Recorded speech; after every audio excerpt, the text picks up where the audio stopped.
lebih 150,000 orang yang meninggal dunia akibat perang saudara yang berlaku di Sudan sejak tahun 2023, dan lebih daripada 2,000 orang yang meninggal dunia dalam tempoh 48 jam apabila bandar Al-Fashir ditawan oleh RSF baru-baru ni, dan ramai yang meninggal dunia dalam keadaan yang sangat kejam dan sadis. Konflik sebenar di Sudan ni hanya berlaku akibat perebutan kuasa antara dua pihak je.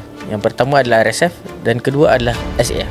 Jadi, apa yang sebenarnya yang berlaku di Sudan, dan kita nak tahu siapa sebenarnya SAF dan siapa sebenarnya RSF. SAF ni adalah kira pasukan official tentera untuk Sudan, manakala RSF pula, diorang ni pada asalnya dia kira adalah tentera simpanan ataupun dia adalah tentera upahan. Mereka adalah tentera upahan yang diberi nama sebagai Janjaweed, dan mereka ni memang sangat terkenal dengan keganasan dan cara mereka yang sangat ekstrim lah, mungkin membunuh dan merogol orang yang mereka serang lah. Tapi pada pemerintahan Presiden Omar Al-Bashir, Janjaweed ini diangkat sebagai pasukan separa tentera, ataupun istilah dia adalah tentera simpanan bagi melawan pemberontak yang berada di Sudan. Tapi pada tahun 2019, RSF dan SAF bergabung menggulingkan Presiden Omar Al-Bashir, dan pada mulanya hubungan antara RSF dan SAF ni berjalan dengan baik dalam menentukan perjalanan di Sudan ni. Tapi pada tahun 2003, disebabkan konflik dan perbincangan yang tak ada penyelesaian, maksudnya RSF ada demand dia, SAF pun ada demand dia,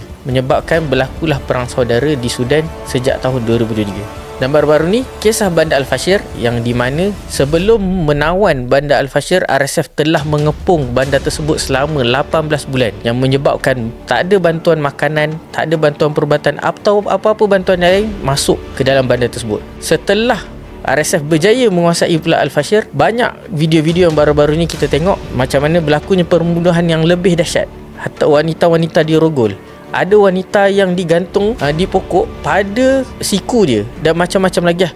Maksudnya kes pembunuhan secara terang-terangan kepada orang yang tidak bersalah dan sebagainya. Hospital-hospital diserang dan pesakit-pesakit, pekerja-pekerja dibunuh di hospital dan sebagainya lah. Jadi kita masih lagi menanti keadaan dan melihat keadaan sebenar apa yang berlaku di Sudan, dan kita harapkan dan sama-sama kita doakan keadaan saudara-saudara kita di Sudan supaya keadaan menjadi lebih baik dalam masa terdekat lah, insya-Allah.